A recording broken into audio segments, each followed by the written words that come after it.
como siempre, digamos, la figurita fija que tenemos en el programa es el doctor Pedro Gargaloff. Bienvenido, Pedro. Bueno, muchísimas gracias. Gracias, bueno, por este espacio. Hoy vamos a tener con nosotros a la doctora María Florencia Ibelli. Ella es especialista en psiquiatría infanto-juvenil y vamos a hablar sobre el trastorno por déficit de atención e hiperactividad. Una palabra larga que es que engloba un concepto y un trastorno mental que no es adecuadamente conocido ni reconocido por la comunidad. Y por eso es tan importante que hoy lo tratemos, precisamente porque tiene que ver con el Día Mundial en el que se conmemora y se da pie a este problema de salud mental para concientizar sobre su situación, ¿no? La doctora Ibelli, como ya dije, es especialista en psiquiatría infanto-juvenil, es miembro del capítulo de psicofarmacología de la Asociación de Psiquiatras Argentina. Es docente en distintos temas de clínica y tratamiento psicofarmacológico en población infanto-juvenil, tiene muchos artículos científicos en esta área e integra el centro EPSIRE de La Plata, que es un centro que tiene profesionales que de alguna manera implican un equipo especializado en psicofarmacología infanto-juvenil y reproductiva, ¿no? En la etapa perinatal. Bueno, Florencia, hice tu presentación, es todo tuyo. Contanos qué es Trae este el currículum problema. vitae, todo, sí, el doctor. Primero quiero agradecerle la invitación y la presentación desde ya. Y sobre todo esto, ¿no? La difusión de lo que implica conocer sobre la salud mental infanto-juvenil, que se desconoce mucho y es sumamente importante. Y bueno, como vos hoy decías, el trastorno por déficit atencional con hiperactividad, así se llama, digamos, así figura en los manuales de clasificación internacional, es un trastorno del neurodesarrollo. Eso es importante situar, que es un trastorno que nace junto con el niño, es una disfunción y que en la gran mayoría de los casos los va a acompañar toda la vida. Uh-huh. Bien. Otra cosa importante, me parece, de destacar es que no es un trastorno nuevo. Eso creo que es importante saberlo. Las descripciones de este tipo, digamos, de sintomatología en los pacientes se remontan al siglo XIX. Lo que pasa es que a lo largo de los años ha cambiado de nombre y en la actualidad es el que utilizamos, habitualmente conocido como TDAH, o muchas veces también nombrado sin la H, TDA, dado que se sabe o que habitualmente sucede que en la vida adulta, en donde este diagnóstico también persiste, es menos frecuente que persista la hiperactividad. Bien.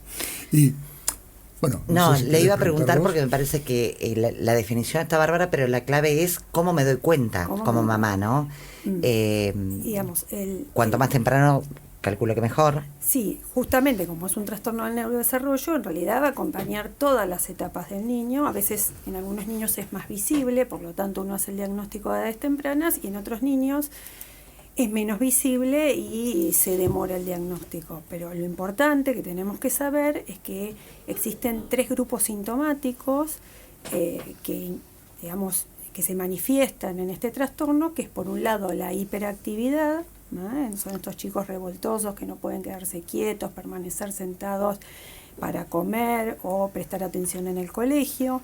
La impulsividad, es decir, respuestas que se dan rápidamente frente a estímulos, como que eso, por ejemplo, implica que muchas veces no puedan aguardar su turno para responder, o que en el momento del juego, por el tipo de juego impulsivo, rompan objetos. Y por último, la desatención, que en realidad no es estrictamente que sean, digamos, que haya una falla en la atención en sí misma, es decir, no está disminuida la atención, pero sí falla en la medida que lo que va a predominar es, digamos, la atención a estímulos involuntarios, y sí hay cierta dificultad en lo que implica la atención sostenida, ¿no? Que es la que nosotros necesitamos para poder mantener una conversación, para poder sostener una actividad y desarrollarla de manera adecuada, y sobre todo en la escuela para poder aprender.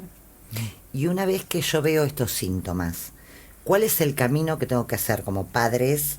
¿Quién me da ese diagnóstico? Porque vieron que en cada una de las patologías o trastornos de aprendizaje o lo que fuere, son distintos los caminos, algunos muy tediosos incluso. ¿Acá cómo es? Bueno, en principio les voy a decir que yo creo que el diagnóstico lo debería dar un psiquiatra, ¿no? Bien. Pero la realidad es que los niños habitualmente no tienen consultas con los psiquiatras porque eso es una especialidad como muy específica dentro de la pediatría. Tiene que ser, claro, un psiquiatra. Sin embargo, digamos, para niños. Es importante, y esto está sucediendo, digamos, cada vez con más frecuencia, que los pediatras se forman en cuanto a distintos trastornos, digamos, conceptos generales, pero para poder identificar distintos trastornos en la población infanto-juvenil y tener, ¿no?, como la habilidad de poder identificarlos y hacer la derivación oportuna. Bien. Correcto. O sea, el pediatra, tomemos el mejor de los casos, que no siempre ocurre.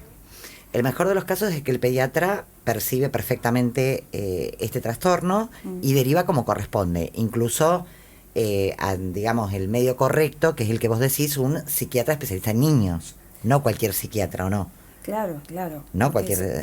cualquier psiquiatra no, porque la psiquiatría infanto-juvenil es una claro. rama dentro, digamos, de las especialidades pediátricas.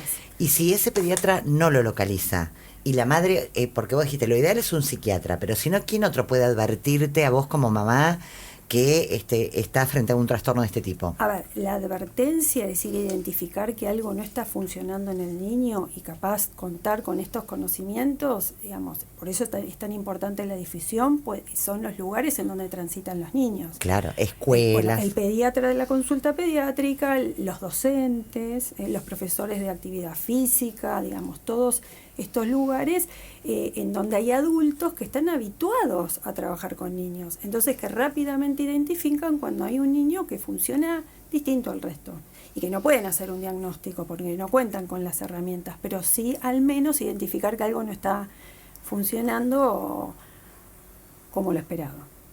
Y a partir del diagnóstico, porque vos dijiste, esto te puede acompañar seguramente toda la vida, es desde cuanto antes y más pequeño lo diagnostiquemos mejor. ¿Cómo es el abordaje después? O sea, lo que hay que hacer en realidad, creo yo, con lo mínimo que tengo, es, calculo que también ese docente tiene que trabajar distinto sobre ese niño o niña. ¿Qué es lo que se hace a partir de este diagnóstico? Sí, primero me parece que es importante también situar que estos tres grupos sintomáticos se combinan de distinta manera en cada paciente. Es decir, no es lo mismo un niño con un predominio de funcionamiento distráctil a un niño capaz con un predominio de funcionamiento, aparte de distráctil, que es lo que nosotros llamamos combinado, hiperactivo impulsivo. Claro. Digamos, porque las herramientas que le vamos a ofrecer van a ser distintas. Así que eso, en principio, es importante situar. Por el otro lado, también ver, digamos, las dificultades en qué ámbitos, sobre todo, se ponen en manifiesto. Desde ya que la escuela, que es un lugar en donde uno requiere, digamos, estas habilidades, digamos, porque, digamos, las fallas atencionales en realidad es lo que nosotros, es como la punta del iceberg, ¿no? Es lo que nosotros vemos, pero por debajo, digamos, la dificultad es lo que nosotros decimos es disejecutiva. Es decir, que hay ciertas ¿Qué quiere decir? fallas en las habilidades que nosotros tenemos, ¿no?, para poder llegar a una meta, es decir, son las habilidades mentales que nos permiten, digamos, llegar a una meta. Por ejemplo, a ver, voy a dar un ejemplo muy concreto. Bien. Un niño tiene que copiar del pizarrón. Entonces, para poder copiar el pizarrón, ¿nosotros qué hacemos?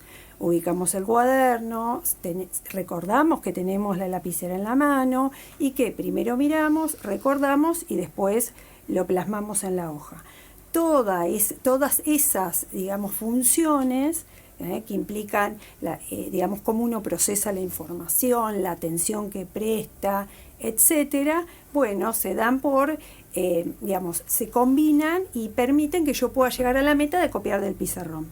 ¿Sí? Sí. Entonces, esas funciones ejecutivas que se ven alteradas, sobre todo en el colegio, bueno, muchas veces requieren de ciertas adaptaciones pedagógicas que le permitan al niño que por supuesto, digamos, esto no está comprometida la inteligencia global, digamos, pero que le permitan al niño poder sortear estas dificultades. Por ejemplo, la maestra le puede ofrecer, en vez de copiar del pizarrón, le puede ofrecer una fotocopia en donde, digamos, se evitaría el copiado y pueda procesar la información y aprender de otro modo distinto a sus compañeros, pero a la par. Claro. Y vos ves que hay acompañamiento, porque uno cuando escucha este tipo de trastorno, dislexia, bueno, hay muchísimo, ¿no? Es muy amplio el campo, pero vos en tu profesión y recepcionando a los pacientes y hablando con... ¿Ven que esto cuando está diagnosticado es registrado por el docente y realmente le cambia y le facilita la vida a ese pacientito? ¿O es más los no que sí? Cuesta. Cuesta, ¿por qué? Porque muchas veces esto de que el niño se pueda quedar quieto en el pupitre, que la maestra le diga pero copiá y no lo haga, o quédate quieto, no molestes a tu compañero, se ve como, o se puede malinterpretar como que es un niño maleducado, o que no quiere hacer caso. Claro. Porque justamente como son chicos que son inteligentes, uno podría decir, bueno, pero si entiende, ¿por qué no lo hace? Pero en realidad, digamos, y sobre todo lo que yo muchas veces trabajo con las docentes o mismo con los padres, es de explicarles que lo comprenden, pero eso no significa que puedan hacerlo. Entonces hay docentes que lo malinterpretan, entonces no identifican que hay una dificultad real, y otras docentes, bueno, que se actualizan, que se forman, que les interesan, que tienen entrevistas con el equipo de profesionales. Claro, hay de todo. Y ahí realmente es... digamos, para la calidad de vida o para la funcionalidad del niño es muy importante. Muy notorio. Son chicos y familias que sufren mucho. Claro. Porque fracasar en el colegio, en el ámbito en donde el niño se desarrolla y es tan importante como su familia, digamos, como el ámbito familiar, tiene un costo subjetivo. Digamos, ser siempre, ¿no?, al que retan, al que le va mal, al que no entiende, aunque entienda, ¿no?, pero que no termina de entender cómo es el funcionamiento escolar, bueno, es muy complicado, ¿no?, muy doloroso. Sí. Por eso te decía lo importante de, una vez que tiene el diagnóstico, debe haber un alivio también por parte de la familia, de decir, bueno, es esto, sí. Pero después también depende de la capacitación, como vos bien decís, del docente, de la voluntad que tiene, ¿no?, de un montón de cuestiones para que le cambie un poco la calidad de vida a ese pibe o esa piba. Sí. ¿Y cómo trabajan? Ustedes tienen el caso de un niño con este problema, lo identifican claramente, el diagnóstico está perfectamente establecido, tienen las pautas que debieran manejar los docentes para poder contribuir en el mejor aprendizaje posible atendiendo a esa situación. ¿Se comunican con los docentes? ¿Cómo hacen cómo se hace este vínculo, ¿no? Porque, claro. A ver, los docentes van a necesitar seguramente la información clara de que el niño tiene ese problema y cuáles son las pautas. A ver, los procesos, digamos, de abordaje, repito, cambian, digamos, según cada paciente, pero en principio sería el diagnóstico, en general, por lo menos en mi experiencia, apacigua, porque empezamos todos a entender qué es lo que le está pasando. Claro. Pero el diagnóstico tiene que ir acompañado de psicoeducación, porque también hay muchos prejuicios y los padres no saben, digamos, de qué se trata. Así que ese sería el paso número 1, digamos. La psicoeducación, explicarle a los padres, a los abuelos a veces, también a veces vienen los tíos, o sea, quienes están con los niños, quienes tienen dudas o se preocupan. El entorno directo, digamos. El entorno directo y la escuela. Claro. En la escuela. Eso implica las escuelas, muchas escuelas tienen gabinetes, entonces ahí en general la conversación es directamente con el equipo, con el gabinete, que está constituido por psicopedagogas o asistentes educacionales que saben de este tema, porque se forman también para poder identificar, digamos, desde su área este trastorno, que es muy frecuente. Y después tenemos lo que sería el acompañamiento psicopedagógico, que es interno de las adaptaciones pedagógicas que se hacen en la escuela. Claro. Digamos, la escuela tiene en realidad tiene el deber de hacerle las adaptaciones pedagógicas pertinentes y mayoritariamente, de ser posible, con algún equipo externo, que sería la psicopedagoga particular del niño, que está todo el tiempo en comunicación con la escuela y bueno, va ofreciéndole herramientas para que, bueno, él con su dificultad, porque no es que va a desaparecer el trastorno porque él vaya a psicopedagoga, pero sí le va a permitir adquirir herramientas que vayan como compensando esta dificultad. Y por último, el tratamiento farmacológico. Ajá, ¿siempre sí o sí va el farmacológico? Sí, digamos, sí, pero no deja de ser una decisión que uno toma con la familia. ¿Sí? Claro. Digamos, el trastorno por déficit atencional es un trastorno que tiene una base neurobiológica, que tiene un tratamiento específico, que está aprobado y tiene mucha evidencia, y en qué funciona, digamos, ¿no? En qué sirve. Lo que pasa que dentro del trastorno por déficit atencional existen distintos, podríamos decir, grados. Hay pacientes que tienen sintomatología leve, que en ese caso uno podría ser un poco más flexible de algún modo en la intervención farmacológica, y después hay pacientes que tienen sintomatología de moderada a grave. Y esos son pacientes muy complejos. Porque lo que también tenemos que tener presente que es 7 de cada 10 chicos con este diagnóstico van a tener otro diagnóstico psicopatológico asociado. Ajá. O sea que es la gran mayoría. Y bueno, ya se complejizan los cuadros porque bueno, estamos hablando capaz de 2 diagnósticos. ¿Cuál es la frecuencia que se estima que tiene la población de niños de este problema? La prevalencia mundial oscila entre el 5% al 7%. En Estados Unidos capaz es un valor un poco más alto y no tengo el valor exacto, digamos, en Argentina, pero tiende a estar subdiagnosticado en Argentina. Claro. Claro. Sí, sí. Interesante, bueno, todo este recorrido, ¿no? Desde que para que este problema sea adecuadamente abordado, tratado, se requiere, todas estas etapas. La primera es brindar información, ¿no? Que la comunidad sepa respecto de este problema y cuáles son sus manifestaciones. Inclusive lo que es muy útil, como bien vos has dado, ejemplos, ¿no? De cada uno de esos síntomas, dar ejemplos de cómo se expresan específicamente, porque eso habla, permite identificar muy rápidamente este problema en los niños, ¿no? Una vez que, se conozca, los familiares pueden hacer el reconocimiento de ese problema dentro de los niños, ¿no? Y eso seguramente va a llevar a que realicen algún tipo de diagnóstico. En muchas ocasiones, si el pediatra está capacitado también en esto, contribuye activamente en la detección y la posterior derivación. Con la derivación vendrá el diagnóstico y posteriormente el tratamiento. El tratamiento integral, como todos los problemas de salud mental, requieren un tratamiento integral que requiere, distintos abordajes, ¿no? Muchos de ellos, sobre todo los más severos, algún tratamiento farmacológico, sin el cual no es posible esperar un cambio positivo. Voy a dar casos así típicos como pueden ser la esquizofrenia, el trastorno bipolar, la depresión mayor severa. En otros puede que no, una depresión leve, quizás con solamente herramientas psicoterapéuticas pueda mejorar, y en el caso específico de esto con aportes que estén orientados a cómo manejarlo en el ámbito educativo, ¿no? Sí. Así que realmente importante, ¿no? Sí.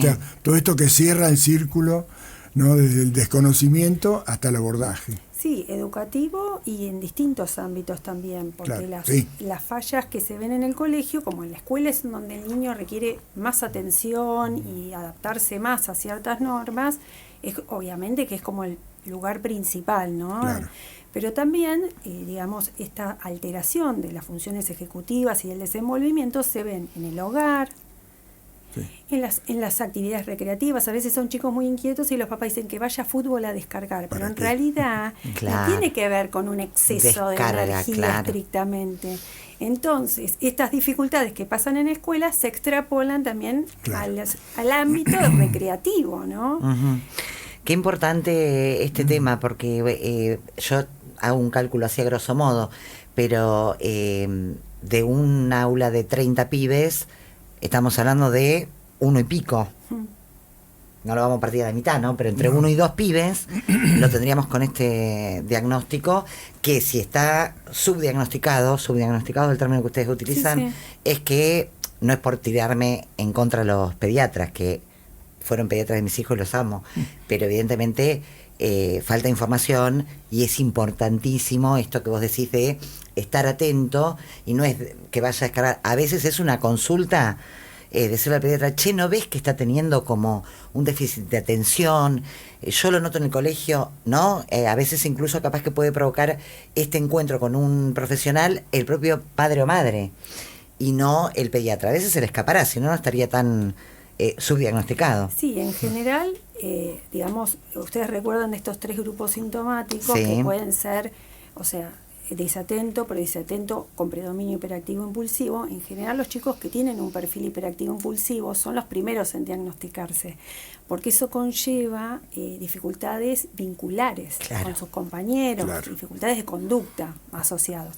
Entonces, esos niños son rápidamente identificados, porque capaz que los padres no consultan porque no se dieron cuenta que son distractiles, pero sí porque se portan mal. Claro. Pero los niños, y sobre todo este es un perfil que se da más en mujeres, las niñas que son Ajá. estrictamente distráctiles, ¿no? Las navegantes, que a veces dicen, ay, no presta atención, está pensando en otra cosa, bueno, pasan más desapercibidas, Claro. porque socialmente se adaptan más, pero eso no significa que no fracasen en todo lo que tiene que ver con el desempeño pedagógico, y que bueno, eso en un punto, el riesgo es el aislamiento social. Claro. Donde sociabiliza el niño es en el colegio. El aislamiento, el fracaso, ¿no es cierto? También esto de sentir que le pones y que no, Y que no pasa y nada. que no pasa nada, que no tenés resultados. Nos quedamos sin tiempo, Sí, sí. pero la verdad muy interesante, Doc.